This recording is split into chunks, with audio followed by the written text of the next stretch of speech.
He was so young. He had so much going for himself. He had so many dreams. He was trying to become famous. Tonight, his face is all over the place, but not for the reason he wanted. A 22-year-old is dead after his family says he instructed his girlfriend to shoot him in what they say was a YouTube stunt gone wrong. Valley News Team's Ryan Laughlin tells why a family says he should still be alive today. He wanted to have so many babies. I remember him telling me.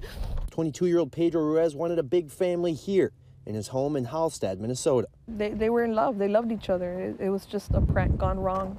It shouldn't have happened like this. It shouldn't have happened at all. His aunt, Claudia Ruiz, didn't want her face on TV, but she says her nephew's girlfriend, Mona Lisa Perez, is the mother of their first child.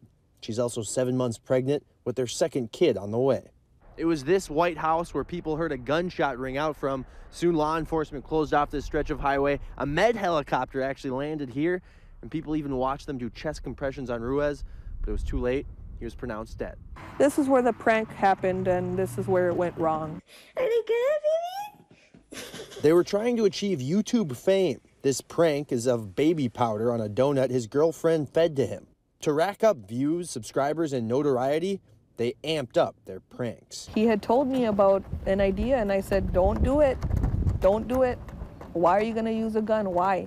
Because we want more viewers. His aunt says he gave a .50 caliber handgun to his girlfriend and insisted she shoot it at a book Pedro was holding, thinking it would stop the bullet.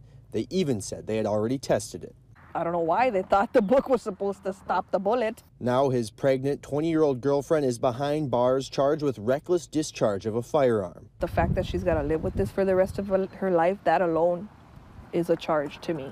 Their unborn baby, it's a boy. We're going to name it Pedro. I want my name to carry on. Baby Pedro is going to be born in the coming months. Tomorrow, Perez makes her first court appearance. From Hallstead, Ryan Laughlin, Valley News Live. Tonight on Valley News Live at 9 on the Fargo CW and Valley News Live 10 at 10, we dig more into who these two young adults were. Another shooting incident in Minnesota has landed a Sebeka man behind bars after sheriff's deputies say he shot at his ex-girlfriend. The Wadena County Sheriff's Office says early Monday morning, a woman called saying she had been shot at by her ex-boyfriend at a home in Sebeka and was able to go to a neighbor's house to call for help. Deputies say the woman indicated 37-year-old William Sorello was drunk and became upset with her. She says he had a firearm and shot at her, but missed. Several more rounds were shot into the ground before she was able to leave. Law enforcement say Sorella surrendered without incident and was taken to the Wadena County Jail. Windy and cloudy today, but the real story, the storms heading our way. Robert, anything we need to watch out for before we head to bed? It looks like we do have a few showers and storms that will affect some folks in the far southern valley over the next hour or two. It's late tonight that we will see a better chance for more widespread showers and thunderstorms. Right now, though, temperatures mostly in the 70s and 80s. It's been a warm and windy day. A rain-cooled 64, however, down in the Wahpeton-Breckenridge area. Those winds have been howling out of the south today, gusting over 30 miles per hour at times. They'll continue gusty out of the south as we head through this evening. Easy to see where the thunderstorms are popping up in the far southern valley. Underneath those bright white clouds, that's where we've seen some showers and some thunderstorms, and those continue to slide off towards the south and southeast, generally away from the area. But Fergus, you're going to get some rain here in just a little while, maybe hear a few rumbles of thunder. Wheaton, you've seen some rain. Elbow Lake, you may also hear some rumbles of thunder. But it's later tonight as we head through the evening hours. We're going to show you this, the showers and storms of the southeast. Those move on out and dissipate. And by about 11 o'clock tonight, storms approaching our western counties. So that means the rest of the evening, we're in good shape outside of those showers and storms in the southern county, including here in Fargo. We're going to stay dry and warm, and it's still going to be breezy out there. So hold on to your hat, or here's a little bit of extra hairspray as you head on out the door. We could see some strong and possibly severe storms during the overnight hours, and we'll detail when those arrive coming up in just a few minutes. All right. Thanks, Robert. Glendon police are still trying to track down the person who shot at a police officer during a traffic stop late last night. Investigators tell Valley News Live an officer was on a routine traffic stop on Highway 10 west of Glendon just before midnight when he heard a bullet go over his head. Police say the gunshot appeared to have come from the area northeast of the officer. Several other officers and agencies came to the area to help in the search. They couldn't find the shooter. If you have any information, you're asked to call Glendon Police. We have an update on a story that we've been following for you. Grand Forks police say a package that caused a bomb scare turned out to not be a public safety threat. Police responded to the 1900 block of 10th Avenue North about 7:30 last night on a report of a suspicious package. The bomb squad eventually figured out that the suspicious item was a small package put together by someone and then discarded in the alley. East Grand Forks police are still looking for the man accused of attacking a woman at a park. It happened just before 5 yesterday on a bike path near the North End walking bridge. Police say a woman was rollerblading when a man riding a bicycle crashed into her. Police say the man then pulled her into tall grass and assaulted her. After a short struggle, he let the woman go and ran off. The man is described as 50 to 60 years old, 6 feet tall with gray hair and a full gray beard. He was last seen wearing a red shirt. If you have any information, please contact East Grand Forks Police at 218-773-1104. The city of Grand Forks is reminding people to protect themselves against mosquitoes after the first confirmed case of West Nile was found in a crow. West Nile is transmitted by mosquitoes after they feed on an infected animal and then feed on a person.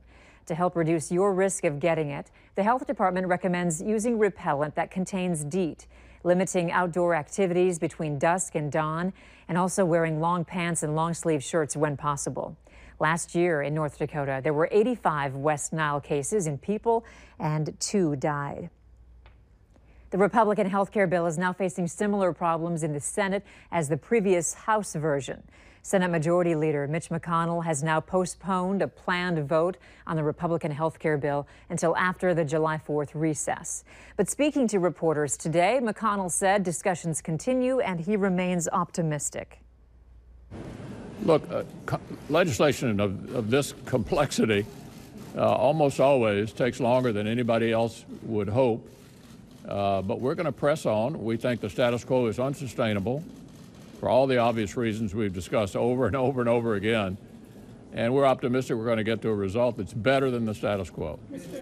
At least 5 GOP senators have come out against the bill when the party could only afford to lose 2 votes from their 52 members. The White House says it has found potential evidence that Syria is preparing for another chemical weapons attack. Press Secretary Sean Spicer issued an ominous statement last night saying the U.S. has identified potential preparations for another chemical attack by the Assad government, and that would likely result in the mass murder of civilians, including innocent children. He says the activities are similar to those made before an April chemical attack.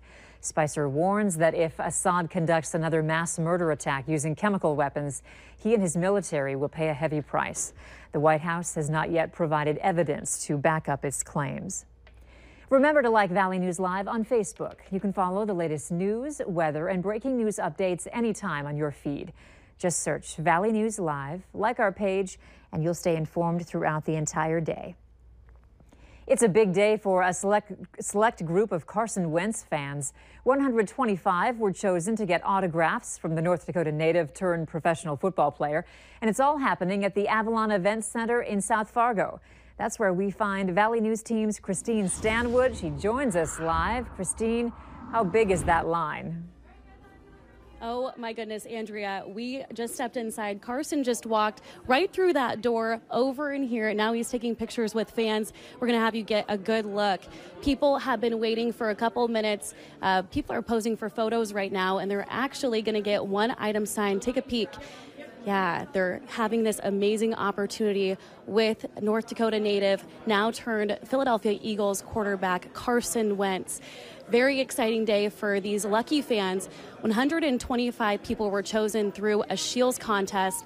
Of those, they got to bring 4 guests along with them, and they are just beaming. Look at this. Yeah, it's an amazing opportunity. People are thrilled. This is, again, an event that's happened in the past. It just shows that Carson is so willing and excited to meet with members of his community and give back and have the opportunity to be here. Again, this is a private event. This is only only for a select people that were chosen to win this contest. And as you can see, people are just lining up, flooding, ready to get their chance to meet Carson Wentz, North Dakota native. Reporting in Fargo, Christine Stanwood, Valley News Live. All right, thank you, Christine, for that live report. After the meet and greet, Wentz will share his thoughts on his first NFL season and the lessons learned along the way. Some local veterans are putting the money they raised earlier this year to good use right here in Fargo. Today, the Fargo VFW presented the VA hospital with a donation of $21,000 that officials say will give the VA new chairs for veterans. The money was raised through the 5th annual Derby for Vets. That's a Pinewood Derby and silent auction they held back in February. The money raised will provide roller recliner chairs that help provide mobility and comfort for those at the hospital. We want to end up with 45 chairs total. We're just opening a new community living center soon, and it'll be so nice to have brand new chairs to put in those rooms. We're just thrilled. Since 2013, the Derby has raised over $60,000 for the Fargo VA hospital. From grass skirts to Hawaiian leis, over 2,000 people came out to support an annual event today. Go Hawaiian for Hospice took place at Choice Financial. The money raised goes to Hospice of the Red River Valley to comfort and care for patients in their last months. Hospice also gives counseling to families after a death. I mean, I can't say enough about the community, how it comes out and how it's grown. And you and I were talking about that earlier, how it's gone from $10,000 to $110,000. And honestly, Christy, we will go over 125 this year. I'll promise you that, and it's because of the community. Choice Financial did raise over $125,000 this year for Hospice of the Red River Valley.